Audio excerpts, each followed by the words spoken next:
Muy buenas amigos y amigas, he decidido abrirme una cuenta en Patreon para todos aquellos que queráis apoyar a Centro Ultrella, ayudarle a seguir creciendo con un sistema de suscripciones por niveles, ¿no? Esto es una suerte de membresía en el que vosotros aportáis una cantidad mensual, ahora os la enseño, y a cambio recibís una serie de ventajas. Los niveles de suscripción son tres: el nivel Círculo con 5 euros al mes, el nivel Esfera con 10 y el nivel Centro con 15. Las ventajas que recibís si os suscribís a alguno de los tres planes, por ejemplo, el Círculo, tenéis prioridad por mi parte para responder a los comentarios que me dejéis en redes sociales o en el propio canal de YouTube. Además, os mencionaré como agradecimiento por ser mis mecenas en cada uno de los vídeos, y todos los meses podréis elegir un guión de los 4 vídeos que se publican al mes en el canal de YouTube de Centro Ultrella. Podréis elegir uno de ellos para que yo os envíe el guión de ese vídeo. En el caso del nivel Esfera, por 10 euros al mes, además de lo anterior, en lugar de recibir solamente un guión de vuestra elección, os enviaré los 4 guiones de los 4 vídeos, además de tener acceso anticipado a esos vídeos. Normalmente publico los vídeos en los viernes, pues vosotros podréis acceder con este plan a esos vídeos por los jueves. Y el último, el nivel Centro, por 15 euros al mes, además de todo lo anterior, mensaje de agradecimiento, los 4 guiones, prioridad a la hora de responder comentarios. También podréis elegir temas que queréis que trate en los vídeos y se harán en esa misma semana esos temas, trabajaremos sobre ellos. También tendréis acceso anticipado a los vídeos, los jueves en lugar de los viernes, y también una vez al mes habrá una emisión en directo con vosotros exclusiva. Es decir, estas emisiones en directo, estos directos no serán públicos, sino que serán solamente para los mecenas que hayan contratado la suscripción Centro. Esto es el programa Patreon, estas son las ventajas, así que los que queráis colaborar y ayudar a que Centro Ultrella siga creciendo, os lo agradezco de corazón. Y ahora sí, vamos con el vídeo. Muy buenas amigos y amigas, ¿qué tal? ¿Cómo estáis? Bienvenidos una semana más al Centro Ultrella. Hace ya bastante tiempo, Sara SG, Sara, te mando un saludo y te agradezco la participación en el canal. Sara me preguntó si podría profundizar un poquito más en el interesante tema de la influencia teológica en la génesis del Islam, sobre todo en lo referente al cristianismo. Hace unas semanas he terminado de impartir el curso Hijos de Abraham, cuyo tercer módulo está dedicado precisamente al Islam, y una de las cosas de las que hablamos es de la coexistencia de muy distintas experiencias religiosas en la Arabia preislámica. Este curso volverá a estar disponible para su compra el 12 de enero. Vale, ya está hecha la publicidad, ahí va el spam. El caso es que en el vídeo de hoy vamos a hablar de una de las grandes ramas del cristianismo oriental que influyó poderosamente en la cosmovisión del profeta Muhammad, el nestorianismo. Así que nada, vamos allá.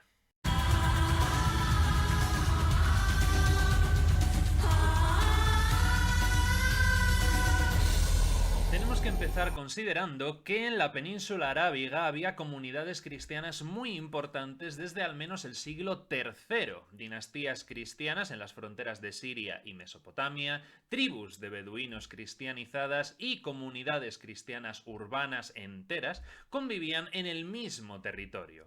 No hay que olvidar tampoco la cercanía geográfica de Etiopía, que era cristiana exactamente igual que el Imperio Bizantino al norte de la península. Y además al este estaba el Imperio Sasánida, que, aunque tenía el zoroastrismo como religión oficial, protegía mucho a la próspera e influyente iglesia nestoriana persa.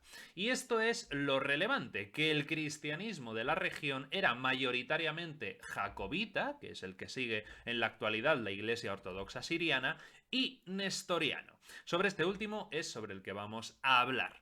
La suerte de Nestorio también es bastante particular e importante su conocimiento, ya que los partidarios de sus ideas siguen formando a día de hoy las llamadas iglesias nestorianas, ubicadas sobre todo en Irán. Pero, ¿quién fue este Nestorio cuyas ideas llegaron a dominar buena parte de la península arábiga e influyeron en la concepción de Jesús que tenía Muhammad? Bueno, Nestorio nace en torno al año 381 en la ciudad de Germanicia, en la ribera del río Éufrates. Siendo todavía joven, se traslada a Antioquía de Siria, donde entró en un convento y recibió formación teológica, sobre todo en la línea del célebre teólogo del momento Teodoro de Mopsuestia, cuya cristología hacía mucho hincapié en la humanidad verdadera de Jesús. Nestorio ganó fama de muy buen teólogo, de excelente predicador y de ser una persona muy independiente. Por esto, el emperador romano de Oriente Teodosio II, estamos ya en el siglo V, le llama para que ocupe la sede episcopal de Constantinopla, donde había muchas religiones, muchas facciones religiosas, mejor dicho, enfrentadas. Ya sabéis que hasta el día de hoy la de Constantinopla es una de las grandes sedes del patriarcado de la Iglesia Ortodoxa, junto con la de Alejandría, Antioquía y Jerusalén, que consideran todas ellas que se encuentran al mismo nivel que la Iglesia de Roma. Los católicos, lógicamente, no lo ven así. El caso es que Teodosio II consideraba que un monje imparcial y además foráneo podía implantar la necesaria paz en aquella agitada sede. Pero durante los años 428 al 431 se demostró que Nestorio no estaba hecho para la política eclesiástica. Sus medidas de ascetismo riguroso le enfrentaron con el pueblo y también se puso en contra a los teólogos por apoyar a un presbítero de la diócesis, un tal Anastasio, que defendía públicamente que la Virgen María no podía recibir el título de Madre de Dios, sino únicamente el de Madre de Jesús, un hombre, un ser humano, aunque inhabitado interiormente por Dios. Aunque no se sabe si el presbítero Anastasio defendía esta idea por su propia cuenta o él solamente era la cara visible del verdadero impulsor en la sombra, que sería el propio Nestorio.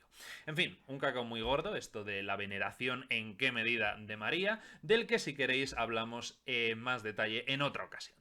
Lo que sí es importante para el caso que nos ocupa es que Nestorio defendía que Jesús era un hombre, sí, pero también divino de alguna forma, ya que en él habitaba, aunque después de haber sido concebido, la plenitud del logos o verbo divino que gobernaba y controlaba toda naturaleza y personalidad humanas del Salvador Jesús. En otras palabras, Jesús está unido al Logos porque éste habita en él, lo que le comunica a Jesús la potencia y majestad del Verbo, pero no su personalidad.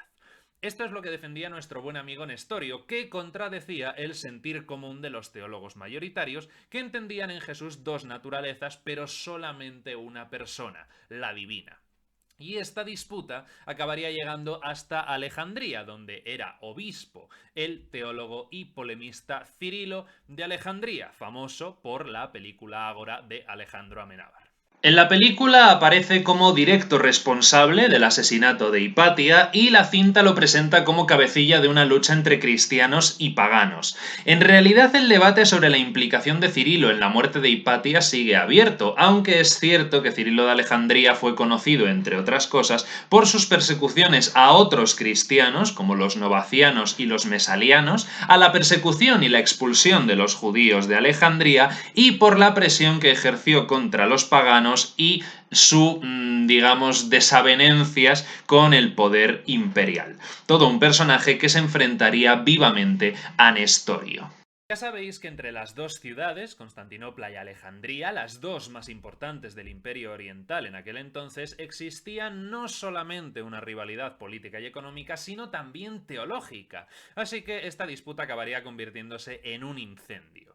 Para defender sus posturas, Cirilo pidió ayuda a Roma, lógicamente poco amiga y celosa de Constantinopla, la sede del poder del Imperio Oriental. El Papa, el obispo de Roma, Celestino I, se puso del lado de Cirilo y los dos convocaron en Roma en el año 430 un sínodo episcopal que condenó la posición de Nestorio y proclamó como verdadera la posición mayoritaria, que en Jesús hay dos naturalezas, pero solo una persona, la divina. Y en efecto, esta es la posición que acabaría triunfando. Aparte de estas rivalidades políticas entre sedes episcopales, es interesante ver cómo había crecido la devoción a la Virgen entre el pueblo cristiano de Oriente desde el siglo II, hasta el punto de que se considerara una bandera de batalla el hecho de otorgarle un título a María en función de su divina o no maternidad. También es interesante ver que para otra gran masa de cristianos orientales, el rol de María y el hecho de su divina o no maternidad era completamente irrelevante, como demuestran, por ejemplo, los escritos de los Hechos Apócrifos de los Apóstoles, donde la Virgen no tiene absolutamente ningún papel. En fin, el caso es que el emperador Teodosio II, cansado ya de la falta de mano izquierda de Nestorio, que por cierto, ni siquiera se había dignado a defender sus postulados, no asistió a ese sínodo, así que, cansado, insisto, de su falta de diplomacia y su habilidad para la política eclesiástica, permitió el emperador que Nestorio fuese depuesto de su cargo en el año 431, tras solo 3 años de gobierno episcopal. Al parecer, Nestorio regresó a su convento en Antioquía, donde se limitó a guardar silencio, pero eso no había sido suficiente. El obispo de la ciudad, de nombre Juan, no quería tener en su diócesis a un monje, antiguo obispo de Constantinopla, que había conseguido en solo 3 años cabrear al emperador y a los obispos de Alejandría y Roma hasta el punto de llegar a convocar un concilio, que fue el de Éfeso, para condenar sus ideas y deponerle de su puesto. Así que este Juan, obispo de Antioquía, en lugar de amparar a Nestorio o simplemente dejarle tranquilo en la celda de su convento, se unió a la acusación del emperador y los 2 obispos y lo mandó al exilio a la zona del actual Irak. Nestorio acabaría falleciendo allí unos 20 o 30 años más tarde, hacia el 451 o 453. Y debió ser allí, precisamente en Babilonia, donde ganó sus adeptos definitivos y donde sus seguidores fundaron una iglesia cismática que se orientó voluntariamente hacia el sur y hacia Oriente. A partir del año 450 tenemos noticias de iglesias nestorianas en los actuales Irán e Irak. Desde el año 500 los nestorianos están en el suroeste de la India y hacia el 635 llegan hasta China, hasta Pekín, donde florecieron hasta el siglo XI.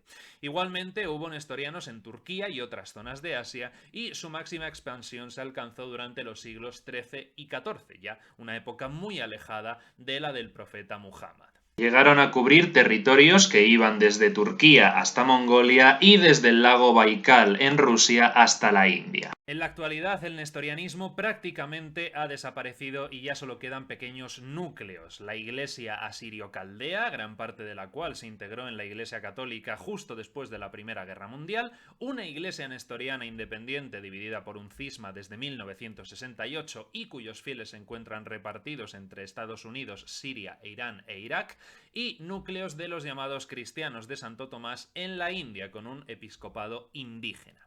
Vamos a ver ahora brevemente los puntos del nestorianismo sobre Jesús y otros aspectos que influyeron en el pensamiento de Muhammad.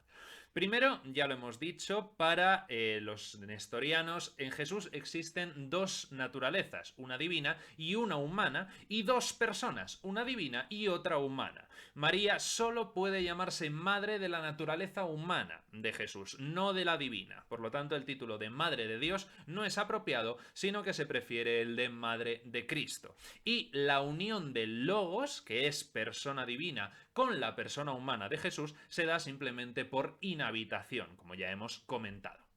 El Islam de la promulgación va a compartir enormemente estos supuestos. Para Muhammad, Jesús, a quien conocía con el nombre de Isa, era un hombre al que se le concedió el don de hacer milagros como ayuda en su ministerio entre los judíos. Esto es un favor divino, no una manifestación de su propio poder, lo que coincide con la idea nestoriana de que Jesús es un hombre en el que habita el Espíritu de Dios. De hecho, el Islam afirma que Isa ha nacido del Ruh de Dios, lo que podríamos llamar con mucha cautela el espíritu, mejor el aliento, el hálito. Jesús no era la palabra, sino que se transformó en la palabra cuando el Ruh de Allah habitó en él. Y la forma más frecuente que utiliza el Corán para referirse a Isa es Ibn Maryam, hijo de María, que es la mujer escogida por Dios para dar a luz siendo todavía virgen. Pero María no es madre de Dios, solamente es madre de Cristo, o en árabe al-Mashi, otra influencia nestoriana. Más correspondencias. Para los nestorianos el Espíritu Santo es una fuerza divina que procede únicamente del Padre, no del Hijo y del Padre, como afirma el credo niceno. Al ser el Islam un teísmo no trinitario, no se puede hablar en estos términos, pero está claro que el Ruh únicamente proviene de Allah. Otro ejemplo, los nestorianos admitían la preexistencia de las almas antes de unirse a los cuerpos, por lo que ponían en entredicho la doctrina del pecado original agustiniana, ya que si se acepta la preexistencia, es difícil concebir cómo se transmite la culpa original en la concepción, que es el momento en el que la divinidad concede un alma al cuerpo. Pues bien, el Islam promulga que Dios envía a un ángel para que insufle el alma al cuerpo, a un feto de 120 días de gestación. Por lo tanto, el alma es preexistente al cuerpo tanto en el nestorianismo como en el Islam, y el recién nacido no hereda el pecado original, sino que nace en estado de fitra, la naturaleza original, adánica, podríamos decir. En este punto, Nestorio, Pelagio y Muhammad van en contra de Agustín de Hipona.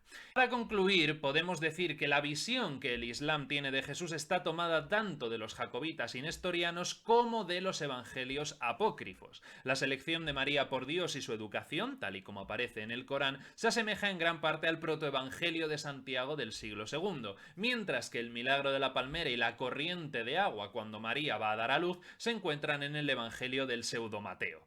Es más que probable que Muhammad tuviera acceso o conocimiento de traducciones siríacas de estos evangelios o del evangelio de la infancia de Tomás, así como de la Peshita o Biblia siríaca, a través de sus contactos y conversaciones con sacerdotes y monjes nestorianos como Bajira o Waraka, fuentes que en la tradición islámica han sido resumidas o minimizadas. Pero ¿sabéis qué es lo mejor de esto? Que no hay absolutamente ningún problema con ello.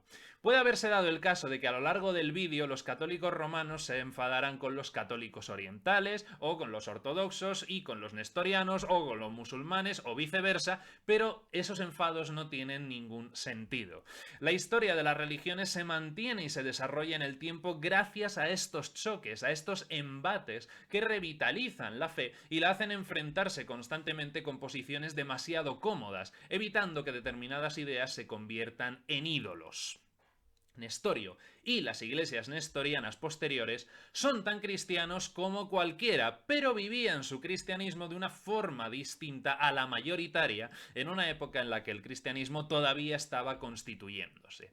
Y habrá quien haya pensado también que Muhammad no se inventó nada nuevo y que copió todo lo que había a su alrededor. Y habrá quien piense que esto es una barbaridad e incluso una blasfemia.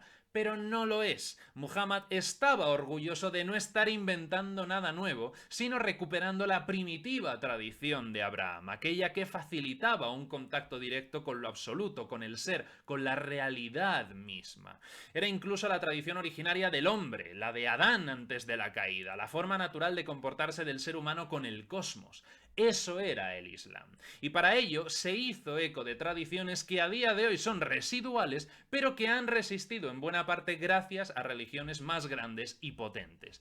Esto es la maravilla no solo de la historia de las religiones, sino también del espíritu religioso humano. Condenarlo todo o aceptarlo todo acríticamente es asumir un reduccionismo que convendría que evitáramos a toda costa. Hasta aquí el vídeo de esta semana, espero que os haya gustado y, como siempre, muchas gracias por acompañarme una vez más y nos vemos en el próximo vídeo. Ultreya.